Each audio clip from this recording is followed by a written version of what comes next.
I am Betsy John Lane, the Family Support Specialist with the North Carolina Down Syndrome Alliance. Tori England, our program coordinator, is also on our call tonight. So we welcome you to our virtual speaker series, and we host it as the NCDSA in collaboration with Coastal Buds Down Syndrome Network of Onslow and Carteret counties, the Down Syndrome Network of Greater Greensboro, Down Syndrome Association of Greater Winston-Salem, Down Syndrome Association of Greater Charlotte, and the High Country Buddy Walk. And we want to thank you. We actually had to work through some technology patience as Teams and Apple don't always like to speak to each other. And as well as technology always makes updates. But we are just so thankful for you kind of working through those issues with us. We did want to let you know, if you do have questions that arise throughout our time tonight, feel free to pop them into the chat.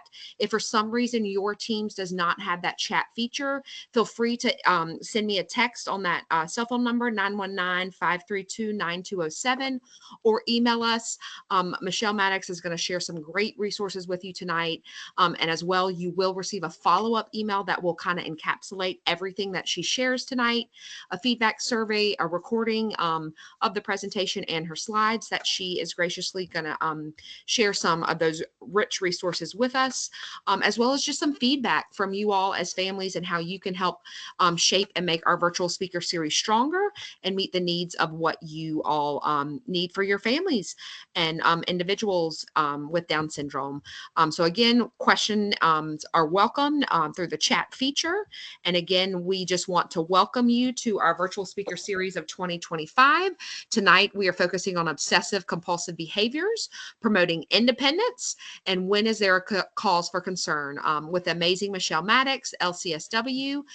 This insightful webinar will explore the common mental health concerns in the Down syndrome community, specifically obsessive-compulsive behaviors, and learning how to identify when these behaviors are harmful and discover effective strategies for managing them, and understanding if there is ever further evaluation, more steps, and what can best serve you and your family. So again, welcome NCDSA families, and welcome Michele Mattox. You may take it away. All right, thank you so much for the introduction.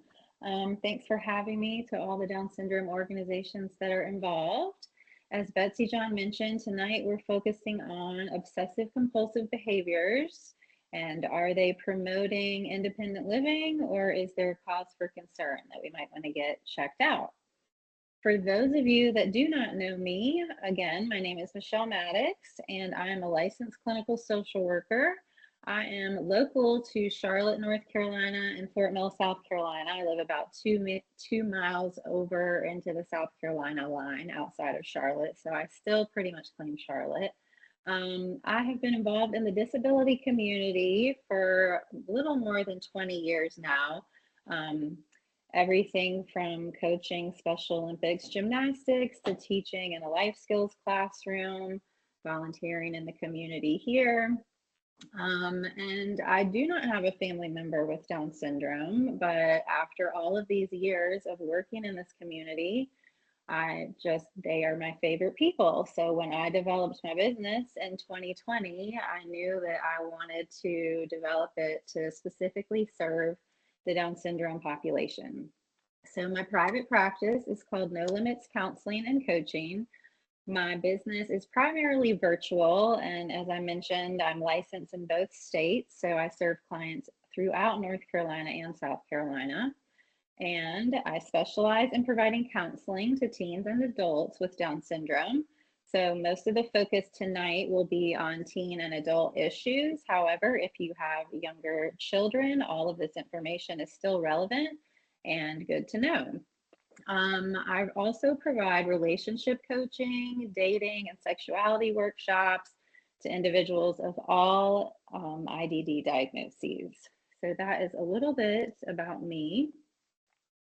Just a brief disclaimer before we get started. The content in this presentation is intended to educate and provide ideas for self-help and should not be used as a substitute for therapy or mental health care. And if you are not sure about where you can get that care, please reach out to me and I'll try to connect you with someone. All right, so getting started, let's talk a little bit about some common characteristics that are seen in the Down syndrome community. Of course, we all know that an individual with Down syndrome is just that. They are all unique individuals, but there are some common characteristics that people have described and often seen throughout the Down syndrome population. Some of them are self-talk, which will sometimes include imaginary participants, whether it's one of their favorite famous people or somebody they have a crush on, or it's just someone that they've made up. And this is normal and typical for even teens and adults with Down syndrome. They are most often visual learners and have a strong visual memory. They sometimes have difficulty recognizing the passage of time. So if you've ever asked your family member, well, when did that happen? It's usually kind of hard to get a clear answer about when the event actually occurred, or there might be some confusion around that. They often have heightened sensitivity to others' emotions, which a lot of parents have described to me that they feel like their family member has almost a sixth sense, that they just know when someone is feeling stressed or when someone is in a bad mood, and they know how to make them smile.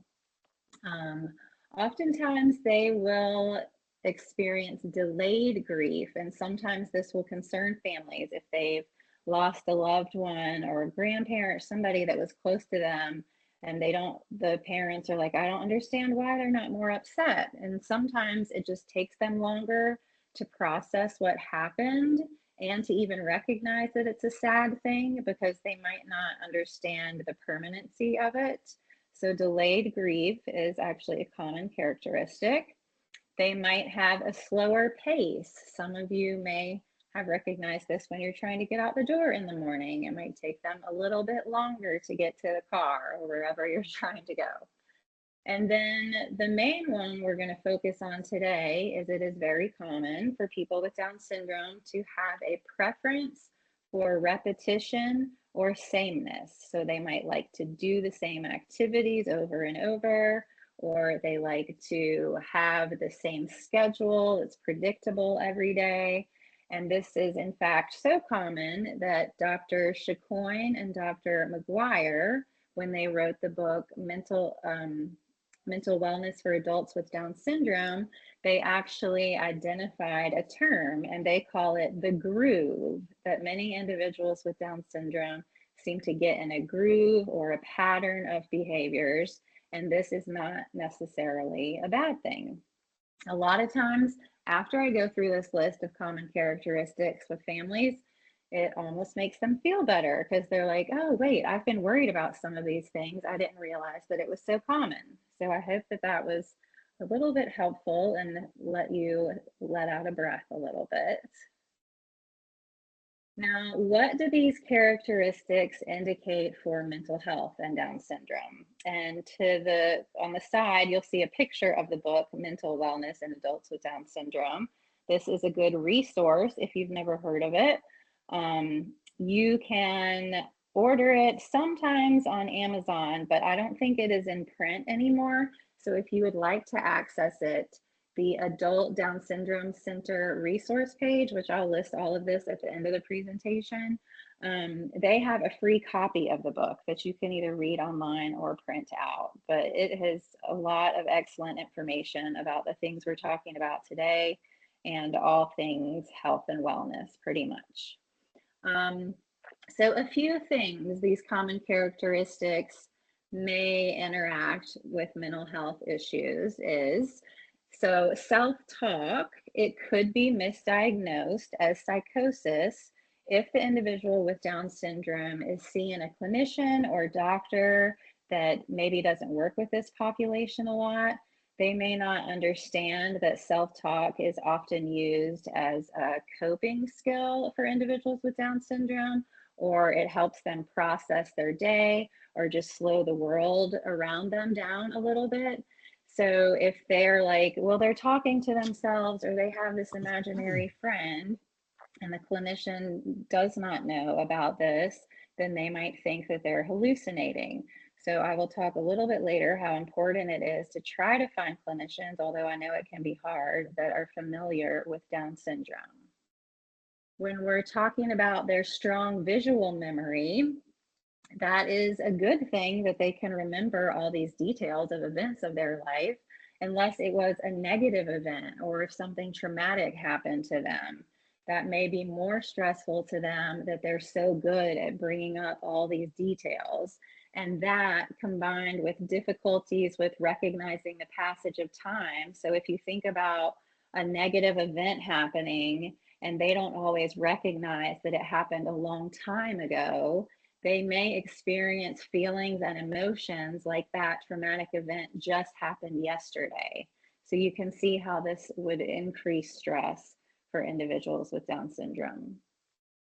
Another thing when we talk about the sixth sense or being very intuitive to others' emotions is that we have found that sometimes individuals with Down syndrome will mimic or demonstrate stress or depressed symptoms of family members or roommates.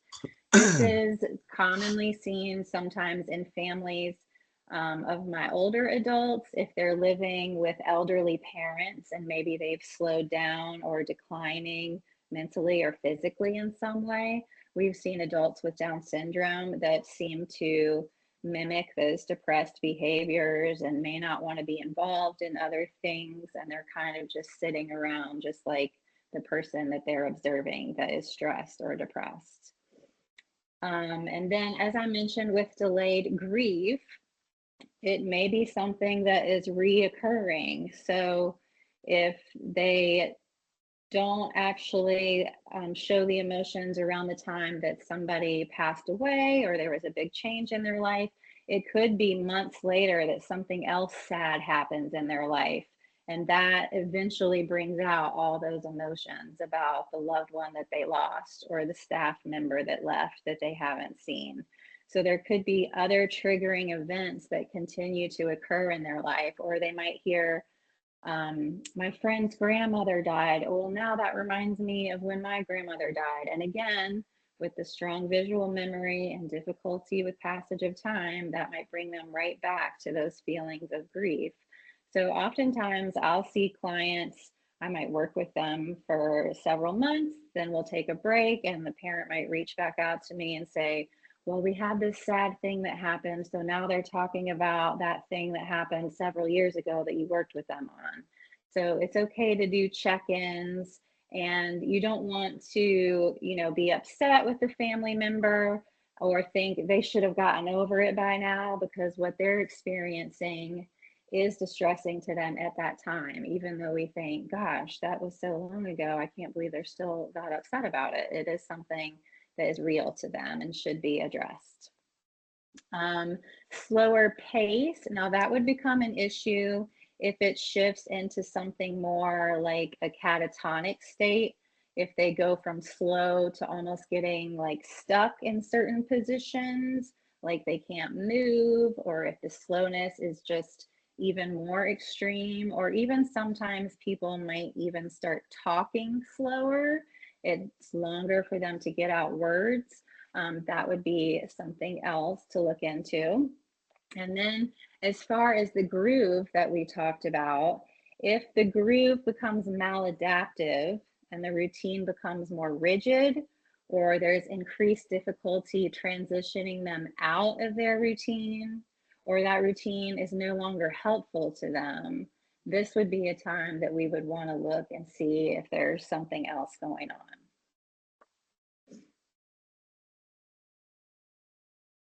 All right, so a little bit about the groove. Like we said, there are some times where we need to keep calm and just let them get the groove on.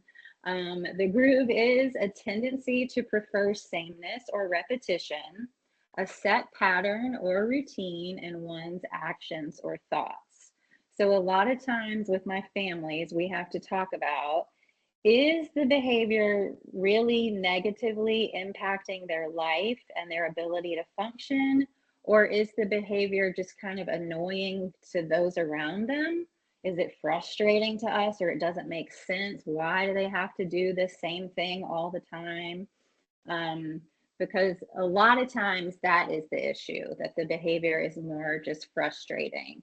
And we can do some behavior modification to try to accommodate or make that behavior more accepting to everyone around them. But if it is affecting, leaving the house, they're not able to go to school or work, or they're more agitated or aggressive, then that would be something that we want to look more into. So the benefits of the groove, or this repetition and preference for sameness, is that the consistent schedule improves independent completion of daily living tasks. So I've heard of a lot of individuals that, they have the exact same morning routine or nighttime routine, and they have to do those things in the exact order every day. But they're able to do all of these things independently. So it's a way that they've adapted and learned how to do independent living skills. Sometimes this preference for sameness can be a coping mechanism. Does your family member like to watch the same show over and over, or listen to the same song, or color the same picture, or copy the same list over and over? Again, all of those things are very common. And this can actually be a calm down activity for them. It helps slow down their mind. It helps them process things that have been happening in their day. So it can be useful to them to actually do those activities. Often individuals with Down syndrome like to be employed at places where they have the same predictable schedule each day, and they can be very successfully employed. They know what they're doing and they show up for work ready to go, and this can be a good experience for them. They don't really get bored. It's actually decreases anxiety if they know what they're going to do every day. A lot of individuals with Down syndrome are also very meticulous about their appearance, the way they dress, or their environment. A lot of families have told me that their teenager with Down syndrome is the cleanest person in the house, and there's a certain spot for everything in their room, and they always know where everything is. It might be in piles, but they can find it. So again, some benefits to this. They might have repetitive conversations about the same topics all of the time. Again, for those of us that are with them all the time, you might get tired of hearing the same things over and over again, but this is actually helpful when they're meeting new people. It helps them connect with other people, and that person will remember them. Like, that's my buddy that likes to talk about the Carolina Panthers every time I see him, or whatever. So this can also help them make friends when they are passionate about something. So just another way to look at some of these behaviors. So the definition of obsessive compulsive disorder is an anxiety disorder with the presence of obsessions, compulsions, or both. Individuals will have recurrent and persistent thoughts, so those are typically the obsessions, urges or images experienced as intrusive or unwanted, resulting in anxiety or stress. So people typically do the behaviors or the compulsions because they're trying to make the anxiety or stress or disturbing thoughts go away. So they attempt to ignore or suppress thoughts, urges, or images by performing a compulsive behavior. So stereotypically, you might hear about the person who has the persistent thoughts of germs and not wanting to be exposed to any germs. And so they feel like before they leave the house, they have to wash their hands a certain number of times. So that would be a common behavior that people have heard about when you think about obsessive compulsive disorder. Now on this slide, we will see that individuals with Down syndrome have been and can be diagnosed with obsessive compulsive disorder, but there's still a lot to learn. In a study that was done recently of over 6,000 individuals with Down syndrome that had been seen over several years at the Adult Down Syndrome Center, It was found that individuals with Down syndrome had greater odds of experiencing anxiety disorders, specifically OCD, compared to their non-Down syndrome matched counterparts. If you search the name Ravelli, you can look up Ravelli Down syndrome mental health study, and you can see that they kind of went through all the possible mental health diagnoses and the prevalence that is found in the Down syndrome population. So that would be an interesting read as well. Some things with OCD and Down syndrome, however, are that there are likely different diagnostic criteria that need to be put in place before diagnosing someone with Down syndrome. As with a lot of mental health disorders, they might not check off all the boxes to be officially diagnosed, but it should be considered depending on, their experience and are they distressed and how is it impacting their life. On the previous slide about OCD, when we were talking about that they do the compulsive behaviors to try to get rid of those negative or distressing thoughts, it has been reported that it's less likely for people with Down syndrome to be distressed by their behaviors or intrusive thoughts. They might be fine with washing their hands a bunch of times. It doesn't frustrate them, or they might be fine with having to do X, Y, and Z before they walk outside. But we don't really know, are they not having intrusive thoughts, or are they just unable to express them, or they have difficulty expressing the thoughts that are bothering them? So that is another question that would need to be looked into a little bit more with OCD and Down syndrome. Obviously, continued research is warranted for Down syndrome and related mental health issues, and we don't really know, is OCD underdiagnosed or overdiagnosed? So obsessive compulsive disorder could be underdiagnosed if we are trying to check all the boxes that were on the last slide and the individual with Down syndrome is not reporting intrusive thoughts, or they don't seem extremely stressed. So somebody's like, oh, it's okay, they're not really bothered by it, so we'll just let it go. Or is it overdiagnosed? Obsessive compulsive disorder could be missed, or overdiagnosed if, again, you're with a clinician that's not familiar with Down syndrome.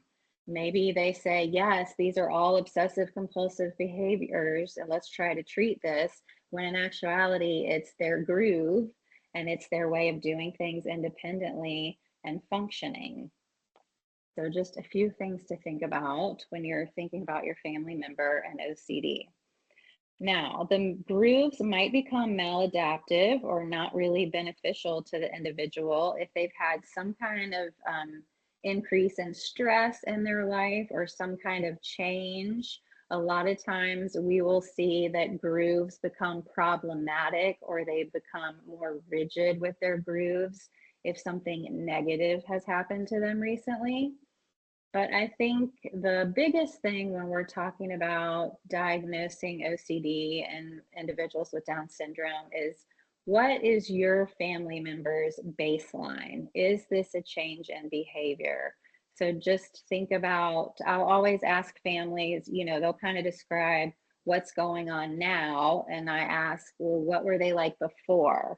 Or what were they doing 6 months ago? What's different now?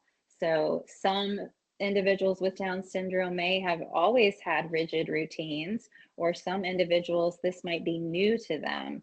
So that is probably the biggest indicator, is if this is a big change in your family member. All right, so when these behaviors would become problematic, some things that you might notice if their groove is starting to kind of shift over to the OCD or mental health issue. They might become increasingly agitated or aggressive when their routine is interrupted, whereas before, if you told them, all right, it's time to go, and they would transition easily, now they're getting more upset about it. refusing to attend required activities due to obsessions or compulsions,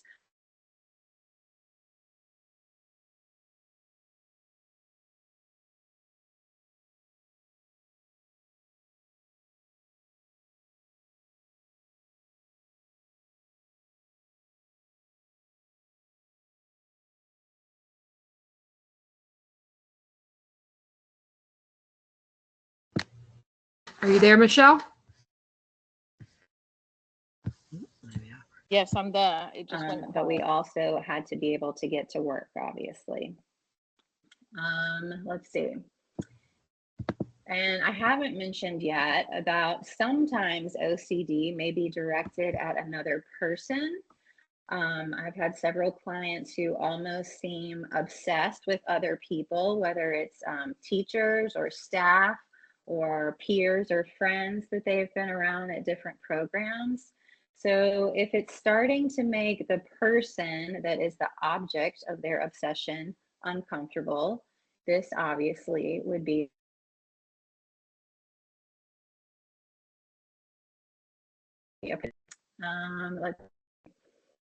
other problematic behaviors might revolve around self-talk. So like we said earlier, that's a pretty normal thing, helps them think through things, process, cope with their day. But if your family member's self-talk changes, so if the tone becomes more angry, or when they're talking, it sounds like they're mad at themselves, or you hear them scalding themselves, or if it becomes more frequent, or they are talking in an imaginary conversations and they almost seem stuck in it. It's hard to get them back out and talking to you. Again, these would be other signs of problematic behaviors. When we think about how they like to be organized and keep things in a certain spot, or they might have certain piles where they know where everything is. If this method of organizing becomes unclean, or it's an obstacle, people are now tripping over their organized piles, then something might need to be adjusted. If their collection of favorite items, a lot of individuals with Down syndrome might have certain things that they like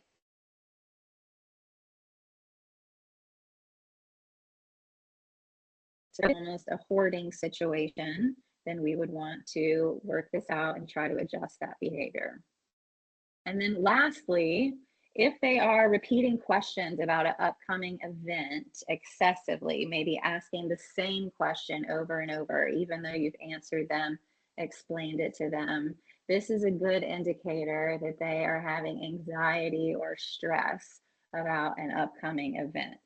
So these are just a few, I guess, red flags to look out for if these are new behaviors. And just a side note, another resource for mental health and Down syndrome is the National Down Syndrome Society, and they have a whole section on mental health and inclusive mental health and how to work with people with Down syndrome and develop mentally healthy lives.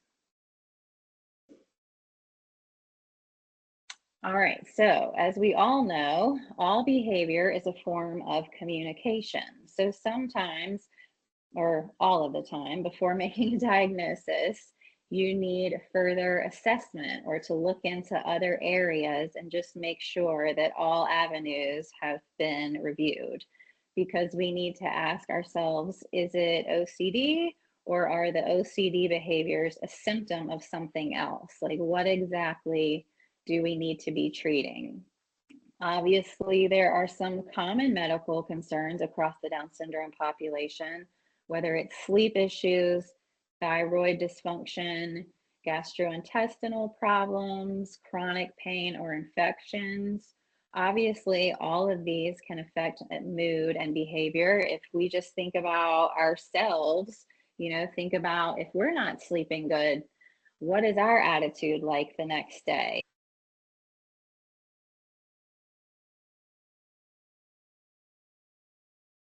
Worse. And so a lot of times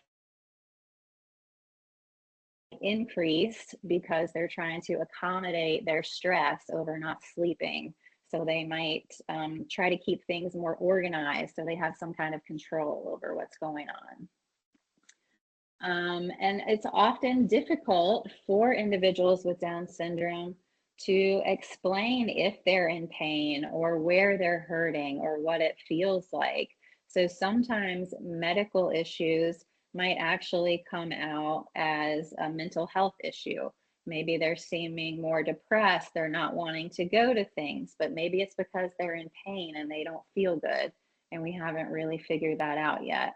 So I always ask families when I'm starting with them just to make sure that they've had a recent medical checkup, just to make sure that nothing is out of whack or if there's anything else that needs to be further explored.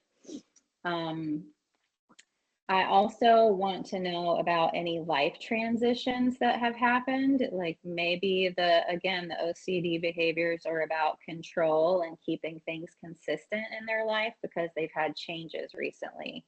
It could be changes in family dynamics, whether there was a divorce or a death in the family, a staff person that was like family, that was with them a lot, that's not working with them anymore. These are all things that can be very traumatic to individuals with Down syndrome, obviously.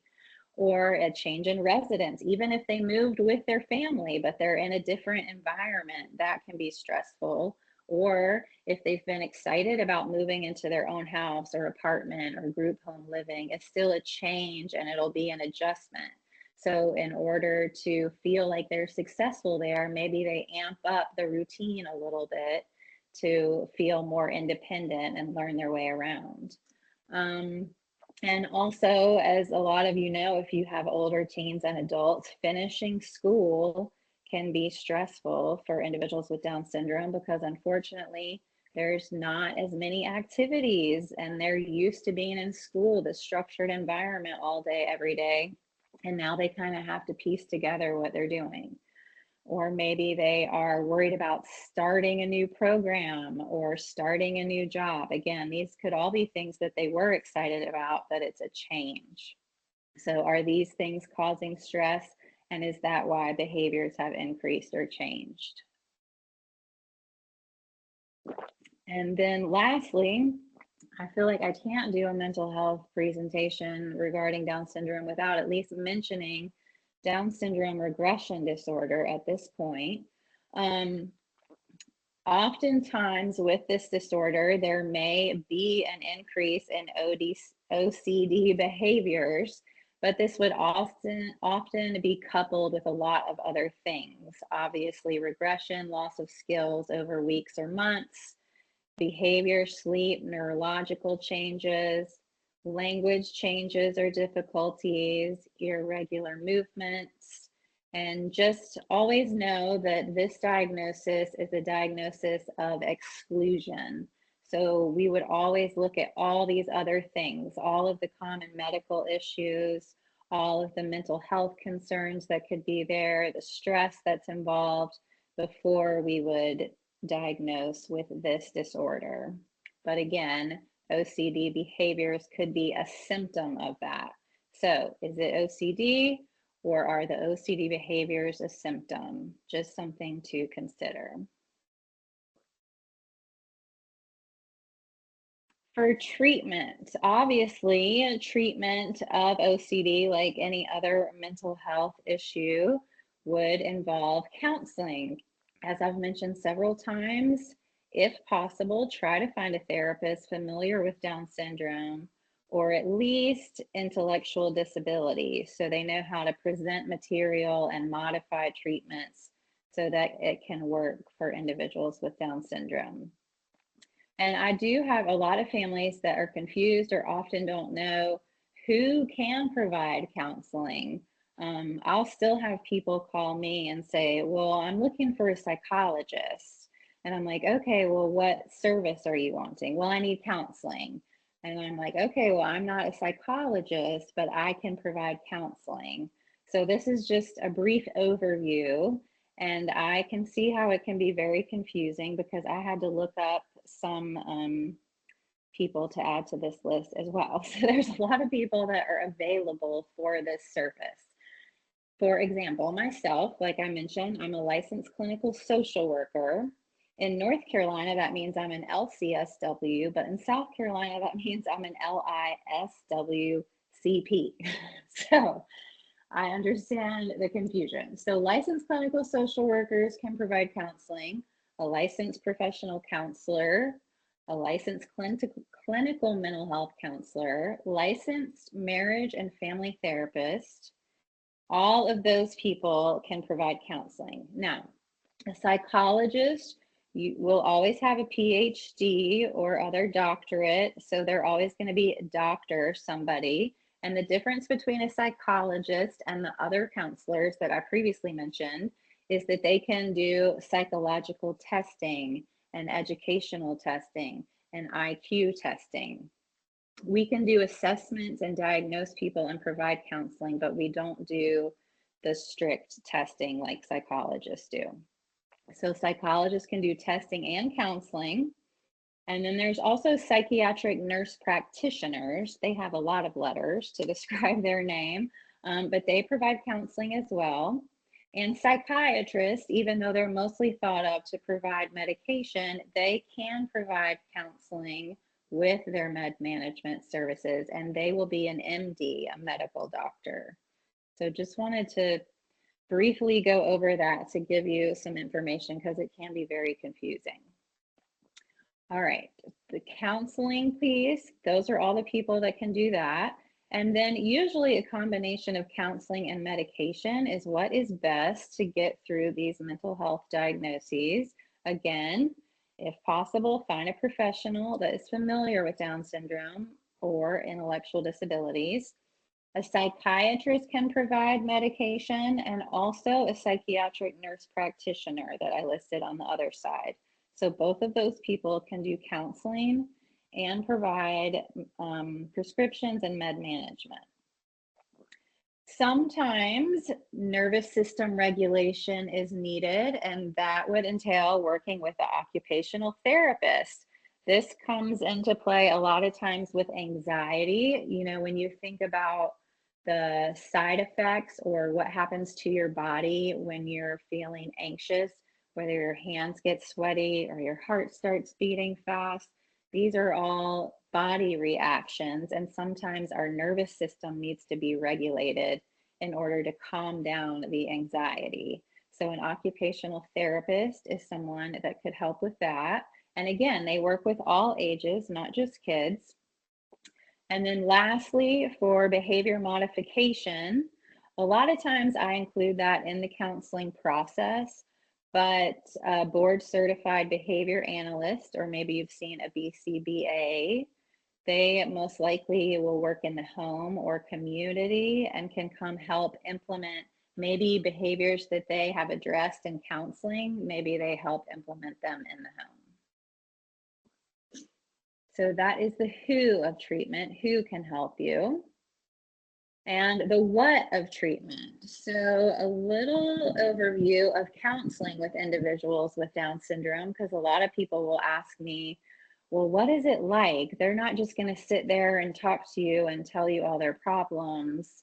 What is it going to be like? Talk therapy? That's not going to work for them. And some of them will sit there and talk to me and tell me all their problems, and they love it. They just like having somebody to talk to that is not in their family, and that can be very beneficial and therapeutic. But typically when I'm working with this population, I use a lot of visual aids. Even with adults, a lot of times families will say, well, we used to use printouts or schedules or different visual aids when they were a kid, but we haven't so much anymore. So I'm here to say, bring back the visual aids for teens and adults. Try to find things that are age appropriate, so you're not giving them like cartoon things. But I use a lot of visuals. That could be printouts, or I'll show a lot of videos, role play interactions, things like that, so they can actually see emotions and see behaviors, and then we can talk about it. Counseling with individuals with Down syndrome is oftentimes more directive than it is with you or I. So I'll do a lot of psychoeducation, maybe just teaching them what is depression, what is anxiety, or those feelings that you're having in your body. You're not going crazy, like calming that down. A lot of times they haven't learned what any of those things are. So just teaching them about the mental health diagnoses and what's going on with them can be beneficial. And then I typically go into sessions with almost like a lesson plan, you know, depending on the issue that they are there to address. I might say, okay, I'm going to teach them a little bit about anxiety today, and then we're going to practice some new coping skills. And then we're going to put together our own visual aid to give to the family of what calm down activities that we're going to start working on. So just to give you a little picture of what counseling with individuals with Down syndrome can look like. Medications that are often beneficial for obsessive compulsive behaviors are SSRIs, or selective serotonin reuptake inhibitors. And the most common one that is prescribed to individuals with Down syndrome is Zoloft. Now, it might not make the obsessions or compulsive behaviors disappear, but typically it will reduce the intensity of the thoughts or behaviors so that you can more easily redirect them or transition them. And then occasionally, say if the self-talk has gotten more angry or violent, or they're getting more stuck in the imaginary world, things like that, occasionally an antipsychotic might be needed. So I won't go into all the medication stuff, but those are just like the most common responses. For nervous system regulation, like we said with the OT, or sometimes I use these tools in counseling, and you can do them at home. Proprioceptive input, whether that's just, you hear about weighted blankets or a weighted vest, or jumping, or doing the bear walk across the floor, anything for them to get like heavy input. And then interoceptive exercises, I've started hearing more about recently, to calm anxiety. And that is more like mindfulness and body awareness, just noticing what feelings they're having in their body and to see if they're able to calm them and change the sensation. So it's really just recognizing the feelings that they're having throughout their body. And as previously mentioned, behavior modification, it can be a part of the counseling process or involve another professional. And then obviously, since OCD is an anxiety disorder, we most likely need to do something to treat the anxiety, and that would be done in the counseling process. And I'll talk a little bit about that in a minute and give you guys some resources of coping skills that y'all can practice at home. Okay, so when we talk about behavior modification and what can we do to try to adjust these routines that have become more rigid or get back to making them more beneficial, a few things that you can try, or not a few, I guess a whole page of things, but try to find times in the day to accommodate the behavior. Like I said earlier about my guy that had to make his lists and he couldn't go to work. Well, that behavior was obviously really important to him, the list making, but the job needed to be more important. So we made a visual schedule for his day so that he knew he would have some time in the day or multiple times in the day that he could do his list making, because that settled him. So as long as he knew that he was going to be able to do it at some point and it wasn't getting taken away from him, that helped him to be able to get back to work and do other important things that he needed to do. Sometimes we just need to accommodate the behaviors. Again, depending on the severity of the issue, we might just need to allow extra time. Knowing that it's going to take them this long to finish their morning routine, we're just going to have to get them up earlier so they can do all the things that they need to do. Sometimes we need to identify an appropriate place for the behavior. We've used this a lot if a person is maybe obsessed over something that happened, so they just keep talking about the same thing over and over. And I've had families that are like, I just can't validate it anymore. We've done that. I can't listen to it anymore. It's starting to frustrate me, which is understandable. So after validating them and telling the person, we're sorry, whatever happened that they're upset about, we may identify an appropriate place.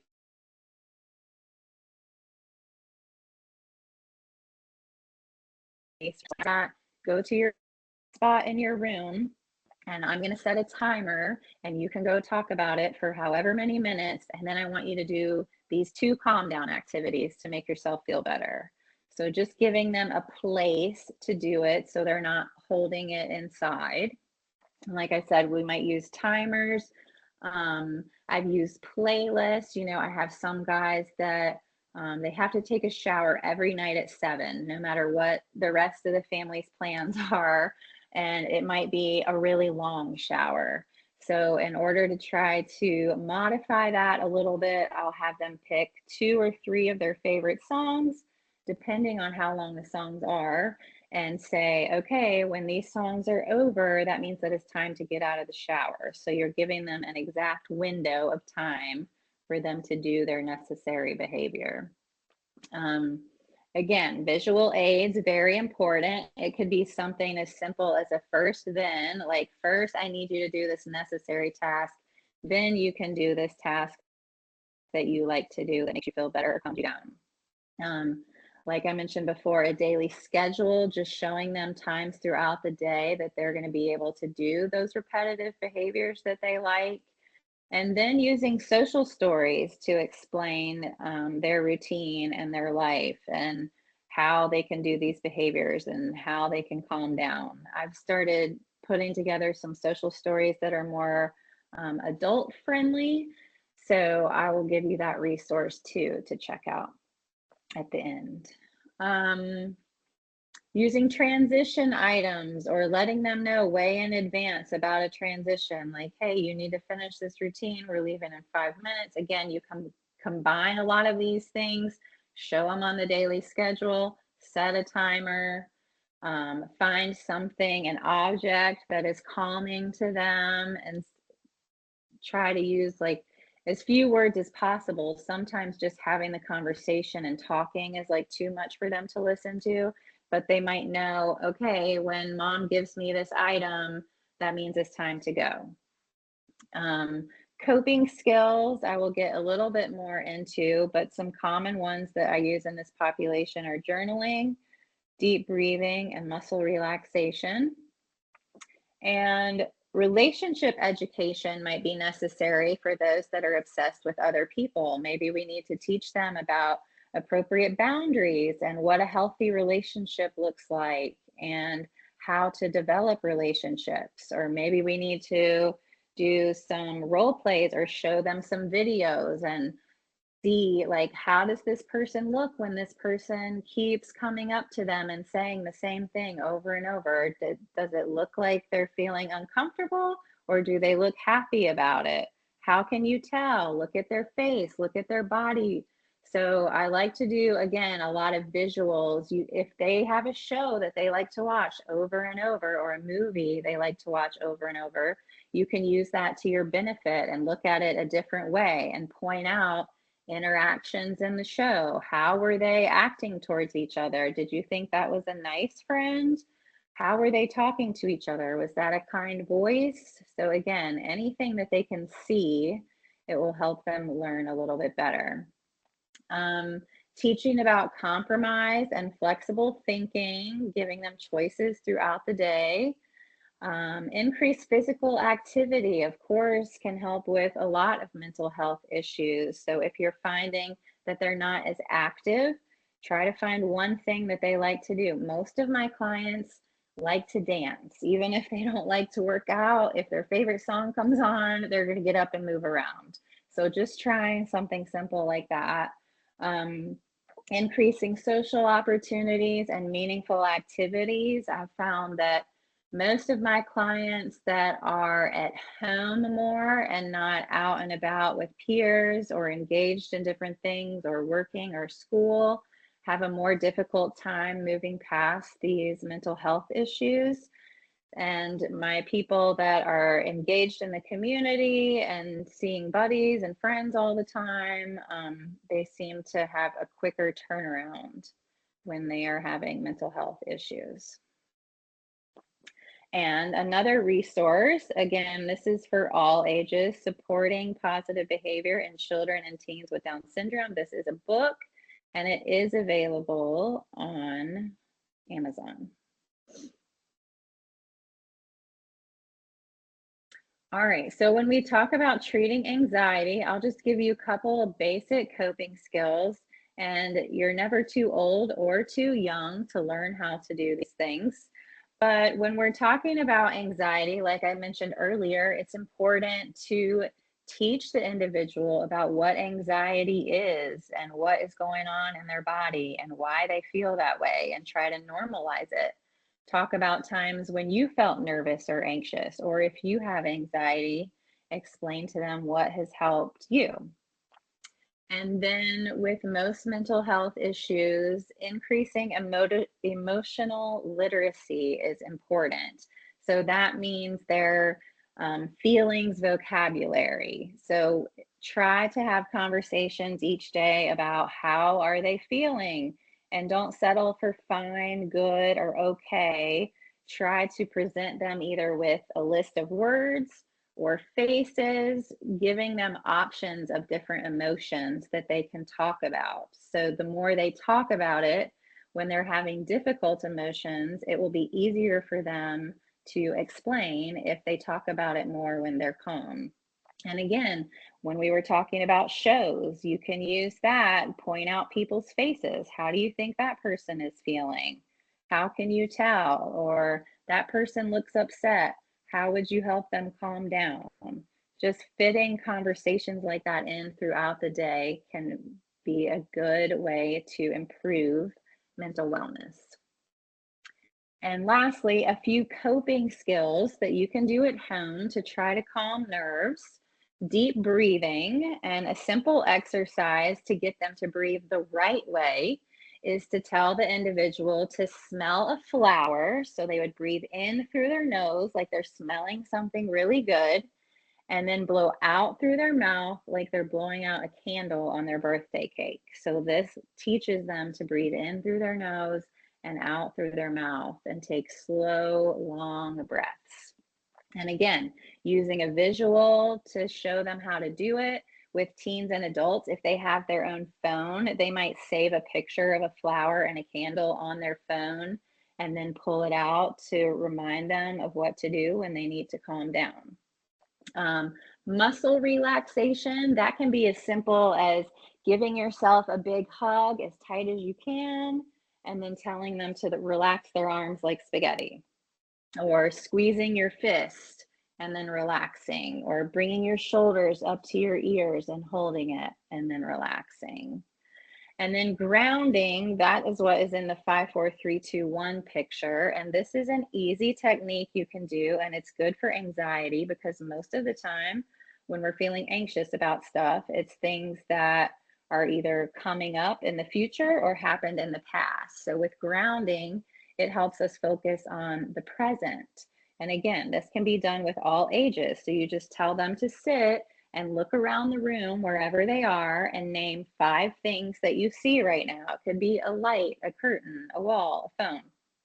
And then think 4 things they can feel. They can either reach out and touch 4 things, or they can say, I feel my shirt on my arm, or I feel my feet on the floor. Again, they're focusing on their immediate surroundings. And then you just keep going. 3 things you can hear, 2 things you can smell, and 1 thing you can taste. And that's usually the hardest one. So if they can't come up with anything, you can just tell them, what's your favorite taste, or what's your favorite thing to eat?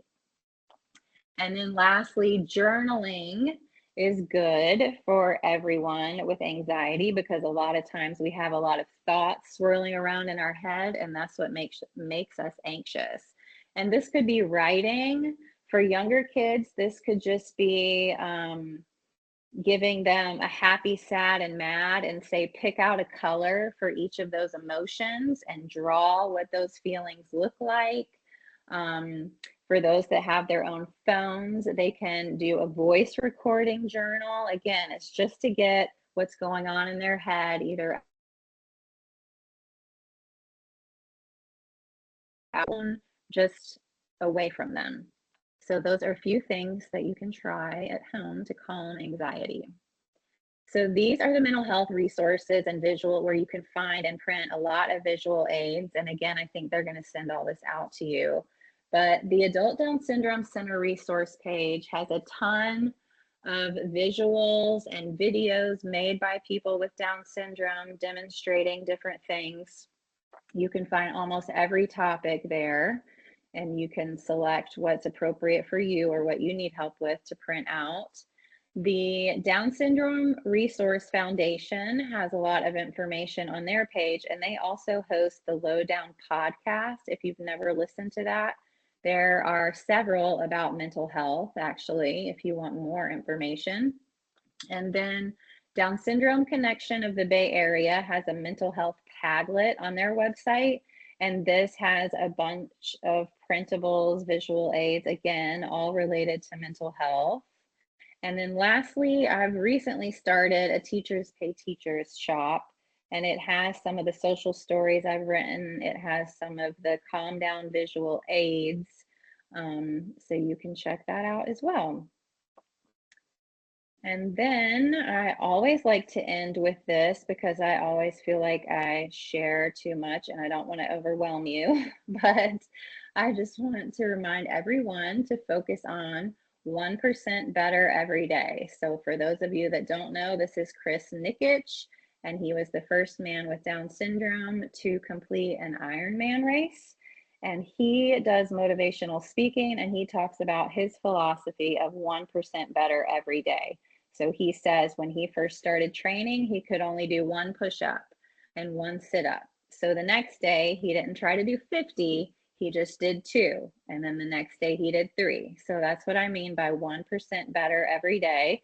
Don't feel like you need to look into all these professionals or start practicing all these activities or implement all of these things or start assessing everything that we've talked about today. Just try to make little tweaks in your routine and schedule, and everything will improve 1% better every day. So thank you guys for listening. I think I finished right on time. Is that right? You were on the money, Michele. We just want to thank you again for your amazing thoroughness in all things mental health and supporting us in our community and giving very next step solutions and strategies to make that possible. I did want to open the floor. Nothing came through in the chat during our time together. I think we are having, can you stop sharing full screen, Michele? See if it'll, I feel like it's got video back. If not, no worries. Was I freezing? There we go. We were having a few tech glitches, but it catches up. Okay. I don't think it's you. I think it's like we were talking about that Apple speaking to Teams. Okay. But our families are working through all the tech glitches with us just in order to get these resources. And we just want to thank you again. So I do see Donna's hand up. So I'm going to give Donna the mic, our former advocacy and outreach coordinator. Oh, yes. Hi, Donna. Yes. Well, apparently I still have some access to some of this stuff. We don't know how. Hey, Michele, thank you. That was absolutely awesome. I'm so appreciative of your ongoing support of the virtual speaker series and the conference. So we're not going to talk about on the 3rd Thursday of the month when my son's wearing blue pajamas, but I will say, you know, he has all these groove things, but then he will rearrange his furniture in his bedroom. He will decide that he wants all of his t-shirts hung up on hangers. He will decide that, you know, he wants to just change something very specific in his room. And do you have any thoughts on that? Because he's got the whole groove thing in other places, but I'll walk into his room and the dressers are all in different locations. And is the room destroyed, or does he eventually get it all put back together? it's messy because I think that's his nature, but it's put back together. He's like, I want my bed here. I want my desk there. Or I want all my baseball jerseys on hangers today, or I want to hang up towels on my hangers today. So it's very random. But for people who are for most people with Down syndrome who are very consistent, and he is that in many ways, why is he changing everything? Right. I don't know. Maybe it could be a coping thing of rearranging his environment. Sometimes I get tired of looking at the same thing, and the fact that he puts it all back together, I kind of appreciate the organization. So I don't really see it as maladaptive. It is different, and I can see how maybe when you walk in there, you're probably, oh gosh, not again. Where are we moving things now? But I'm thinking yeah, I it's a don't way really that see it as a problem. I'm thinking it's just one way that he can control some of his environment, because unfortunately at 24 years of age, he still requires a parent or someone to drive him everywhere. And, he's very independent, but he's still, being, told he doesn't have as many choices. So Yeah, and I will see increases with stuff like that in young adults, and especially if they have older siblings that have either moved out or gotten married, they see all their independence increasing and they feel like theirs is staying the same. So it might be like a way of changing things up and, like you said, control and making their own decisions. okay, well, thank you, and it was great to see you. You too, or hear you. Yeah. Sorry, not putting the camera on tonight. Okay. Thank you, Donna. Jesse Jordan, I see your hand if you want to unmute. Hi. Sorry, my daughter's over here making a racket. No worries. I was curious in regards to kind of like identifying an appropriate time frame for when behaviors begin, to kind of help identify, is it OCD or is it situational based? For example, like our mother passed a year ago, like almost, almost a year ago. And the delayed grief was eye-opening to me. I didn't know that that was a thing. I assumed it, but you validated it, so thank you. And so I say that because now I'm seeing a lot of more agitation, more negative self-talk. Like like you mentioned, he's in that loop of just negative behaviors towards his toys, which is who he talks to. And so now I'm trying to identify, okay, is this delayed grief, and is this the result of losing a parent, or is this turning into something more because it has been going on for a substantial amount of time? So is there a way to identify, okay, when do I need to seek help versus, this is going to pass type of deal? Right. I think anytime that they seem agitated, and it could just be that they only go to 2 or 3 counseling sessions and they're like, okay, we figured it out, but I don't think you have to wait for it to get bad enough. If you see that he's agitated, there was a loss in the family. I think that would be reason enough, to reach out to someone. Okay, thank you. I appreciate that. Okay, did that answer your question? Yeah, I mean, and okay. I think that just leads into like the problem with healthcare in regards to like who does what, and so I appreciate the slide of helping to identify that. But now it's like I went to the doctor to get resources, and they bounced it back to his case manager through VIA, and then their law. So now it's like this cycle of nobody knows. And here I am, guardian, trying to just, find information myself, and it's like hitting a wall. And so it's very, very just overwhelming, trying to identify who does what. Yeah, and logistically trying to manage that. So I look forward to referencing back to the slides that you have on there. So hopefully that kind of give me a better starting point. But yeah, it's insane. What area are you in, North Carolina? We're in Youngsville. So we're about 30 minutes north of Raleigh. Raleigh. I'll say I will follow up with you specifically. We do have, and we have started to compile a list of resources in this area, and therapists and counselors and services that are provided for our community specifically, or at least have experience with our community. So I will make sure in your follow-up that you get those resources. In addition, Michele has offered to share everything that she shared with us tonight. So y'all will have all those direct links as well for the podcast, for the other social stories. But I'll also make sure to share out our started list of providers. And as well, part of our work in medical outreach and some of the great groundbreaking work Donna did is we are partnering with UNC for an all-encompassing clinic, and that is launched as of now in 2025.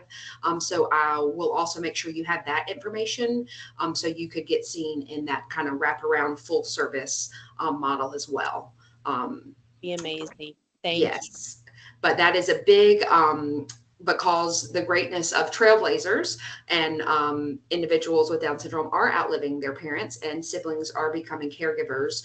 So I just also want to thank you for being open with us and sharing, and we will gladly get you that support and help you navigate those waters as well. Thank you. Thank you. Thank you. And I put my email in the chat too for anybody. I'm happy to answer any questions if you don't want to do it publicly, or if you have questions about specific resources.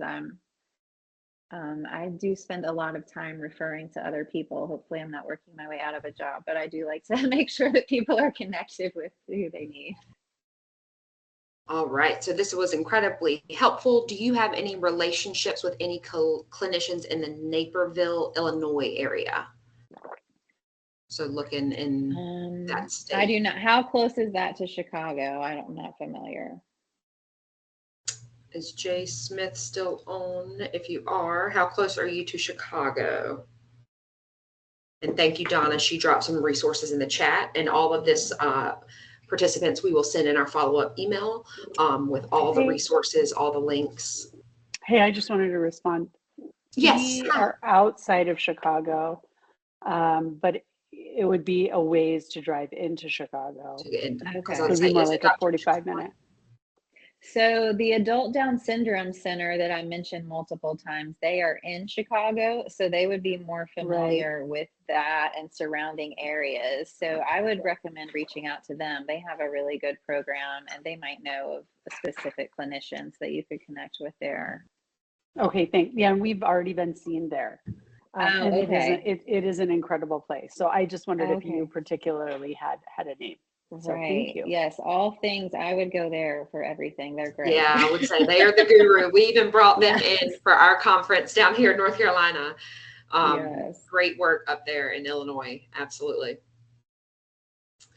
So I got to go to Kara's question. Our daughter has a very strict bedtime routine that involves us reading books and singing songs.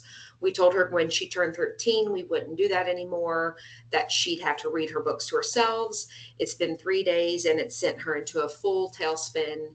Is there a way to transition her better, or any strategies? She has been formally diagnosed with OCD. Maybe a gradual transition. Like, I don't know if you could record books so you're not in the room with her, but she's still hearing your voice, would be like a baby step in getting towards that. Or you read one book and then she reads the rest, just the whole 1% thing. Are there smaller ways that you could do the transition maybe?